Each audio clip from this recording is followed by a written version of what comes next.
ಇನ್ನು ಕೆಲವು ದಿನಗಳು ಅಧಿಕ ಮಳೆಯ ಸಾಧ್ಯತೆ ಇರೋದ್ರಿಂದ ಪೊಲೀಸ್ ಇಲಾಖೆ ಮತ್ತು ಆಯಾ ಪ್ರದೇಶಕ್ಕೆ ನಿಯೋಜನೆಗೊಂಡ ಅಧಿಕಾರಿಗಳು ತಕ್ಷಣಕ್ಕೆ ಸ್ಥಳಕ್ಕೆ ಭೇಟಿ ನೀಡಿ ಸಮಸ್ಯೆಯ ಸಾಧ್ಯತೆ ವಸ್ತುಸ್ಥಿತಿಯ ಪರಿಶೀಲನೆ ಮಾಡಬೇಕೆಂದು ಶಾಸಕ ದಿನಕರ್ ಶೆಟ್ಟಿ ಸೂಚನೆ ನೀಡಿದರು. ಇಲಾಖಾ ಅಧಿಕಾರಿಗಳೊಂದಿಗೆ ಕುಮಟಾ ತಾಲೂಕ್ ಪಂಚಾಯತ್ ಸಭಾಭವನದಲ್ಲಿ ಮಳೆಗಾಲದ ಪೂರ್ವಭಾವಿ ಸಭೆಯಲ್ಲಿ ಮಾತನಾಡಿದ ಅವರು, ವಿವಿಧ ಇಲಾಖೆ ಅಧಿಕಾರಿಗಳಿಗೆ ವಾಹನದ ಕೊರತೆ ಇರುವುದರಿಂದ ಮಾಹಿತಿ ಪಡೆದು ವ್ಯವಸ್ಥೆ ಕಲ್ಪಿಸುವ ಬಗ್ಗೆ ಹಾಗೂ ಎಲ್ಲಾ ಪಂಚಾಯಿತಿಗಳಿಗೆ ಆಯಾ ನೋಡೆಲ್ ಅಧಿಕಾರಿಗಳನ್ನ ನೇಮಕ ಮಾಡಿ ಪ್ರಕೃತಿ ವಿಕೋಪ ಸಮಸ್ಯೆಗಳ ಕುರಿತಾಗಿ ಮುಂಜಾಗ್ರತಾ ಕ್ರಮ ವಹಿಸಲು ಎಚ್ಚರಿಸಿದ್ರು. ಅನೇಕ ವರ್ಷಗಳಿಂದ ಪ್ರವಾಹ ಸಮಸ್ಯೆಯನ್ನ ಎದುರಿಸುತ್ತಾ ಬಂದಿದ್ದೇವೆ. ಹಿಂದಿನ 3 ವರ್ಷಗಳಲ್ಲಿ ಈ ಸಮಸ್ಯೆ ಮಿತಿ ಮೀರಿದೆ. ಶಿರ್ಸಿ, ಸಿದ್ದಾಪುರ ಭಾಗಗಳಲ್ಲಿ ಜಾಸ್ತಿ ಮಳೆ ಬಂದ್ರೆ ಅಘನಾಶಿನಿ ನದಿ ಉಕ್ಕಿ ಹರಿದು ಬರಲಿದೆ. ಕೆಲವು ದಿನಗಳಿಂದ ಮಳೆ ಜಾಸ್ತಿ ಇರುವ ಕಾರಣ ಜುಲೈ 19ರವರೆಗೂ ಅತಿಯಾಗಿ ಬೀಳುವ ಬಗ್ಗೆ ಹವಾಮಾನ ಇಲಾಖೆ ಮುನ್ಸೂಚನೆ ನೀಡಿದ್ರಿಂದ ಪೊಲೀಸ್ ಅಧಿಕಾರಿಗಳ ಜೊತೆ ಇತರ ಅಧಿಕಾರಿಗಳು ಕೂಡ ತೀವ್ರ ನಿಗಾ ಇಡಬೇಕೆಂದು ಹೇಳಿದ್ರು. ಎಲ್ಲಾ ನೋಡೆಲ್ ಅಧಿಕಾರಿಗಳು ಪೊಲೀಸ್ ಅಧಿಕಾರಿಗಳ ಮೊಬೈಲ್ ಸಂಖ್ಯೆ ಇಟ್ಟುಕೊಂಡಿರಬೇಕು. ಜೊತೆಗೆ ಯಾವುದೇ ಅಧಿಕಾರಿ ಮೊಬೈಲ್ಗಳನ್ನ ಸ್ವಿಚ್ ಆಫ್ ಮಾಡುವಂತಿಲ್ಲ.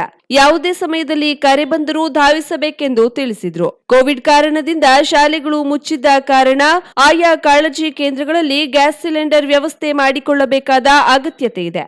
ವಾಲ್ಗಳ್ಳಿ, ದಿವ್ಗಿ, ಮಿರ್ಜಾನ್, ಐಗಳಕುರ್ವೆ ಮುಂತಾದ ಭಾಗಗಳಲ್ಲಿ ಈ ಸಿದ್ಧತೆ ಕೈಗೊಳ್ಳಲಾಗುವುದು ಎಂದು ಶಾಸಕ ದಿನಕರ್ ಶೆಟ್ಟಿ ತಿಳಿಸಿದ್ರು.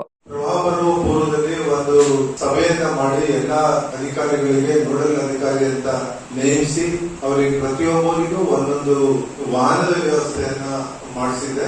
ಮತ್ತು ವಿಶೇಷವಾಗಿ ನಮ್ಮ ಪೊಲೀಸ್ ಇಲಾಖೆಯವರು ಅವರೆಲ್ಲ ಕಡೆ ಅವರ ಇಲಾಖೆಗೆ ಸಂಬಂಧಪಟ್ಟಂತ ಪೊಲೀಸರು ಇರೋದ್ರಿಂದ ಅವರ ನಂಬರ್ ಅನ್ನ ನಮ್ಮ ಎಲ್ಲ ನೋಡಲ್ ಅಧಿಕಾರಿಗಳು ಇಟ್ಕೊಳ್ಬೇಕು ಮತ್ತು ಅವರಿಗೆ ಸಂಪರ್ಕ ಮಾಡಬೇಕು. ಏನಾದ್ರೂ ಸಮಸ್ಯೆ ಆದ್ರೆ, ಏನು ಸಮಸ್ಯೆ ಆದ್ರೆ ನಾನು ಬರ್ತೇನೆ. ನಾನು ಅನೇಕ ಕಡೆ ರಾತ್ರಿ ಎಲ್ಲ ನಾನು ಬಹಳ ಹಿಂದಿನ ಅವಧಿಯಲ್ಲಿ 2008ರಲ್ಲಿ ಶಾಸಕ ಇದ್ದಂತ ಸಂದರ್ಭದಲ್ಲೂ ಸಹ ರಾತ್ರಿ 12 ಗಂಟೆ 1 ಗಂಟೆ ತನಕ ನಾವು ಹೋಗಿದ್ದು ನೆನಪಿದೆ.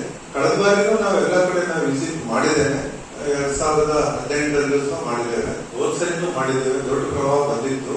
ಈ ಸಾರಿನೂ ಪ್ರವಾಹ ಬರುವ ಪೂರ್ವದಲ್ಲಿ ನಾವೊಂದು ಅಧಿಕಾರಿಗಳನ್ನ ಜಾಗರೂಕರಾಗಿ ಮಾಡಬೇಕು ಮತ್ತು ಅವರಿಗೆ ಜವಾಬ್ದಾರಿ ವಹಿಸಬೇಕು ಅನ್ನುವಂತ ನಿಟ್ಟಿನಲ್ಲಿ ಇನ್ನು ನೂತನವಾಗಿ ಆಡಳಿತ ವಹಿಸಿಕೊಂಡ ಉಪವಿಭಾಗಾಧಿಕಾರಿ ಅರುಣ್ ಪಾಂಡೆ ಅವರು ಎಲ್ಲ ಅಧಿಕಾರಿಗಳು ಜನರನ್ನ ವಿಶ್ವಾಸಕ್ಕೆ ತೆಗೆದುಕೊಂಡು ಮಳೆಗಾಲದ ಕಠಿಣ ಸಮಸ್ಯೆಗಳನ್ನ ಎದುರಿಸೋಣ ಎಂದು ಕರೆ ನೀಡಿದರು. ಕಾರ್ಯನಿರ್ವಹಣಾಧಿಕಾರಿ ಸಿಟಿ ನಾಯ್ಕ್, ಜಿಲ್ಲಾ ಪಂಚಾಯತ್ ಎಂಜಿನಿಯರ್ ಆರ್ಜಿ ಗುನ್ಗಿ, ಆಡಳಿತಾಧಿಕಾರಿ ಈಶ್ವರ್ ನಾಯ್ಕ್ ಸೇರಿದಂತೆ ಎಲ್ಲಾ ಇಲಾಖೆ ಅಧಿಕಾರಿಗಳು ಉಪಸ್ಥಿತರಿದ್ದರು.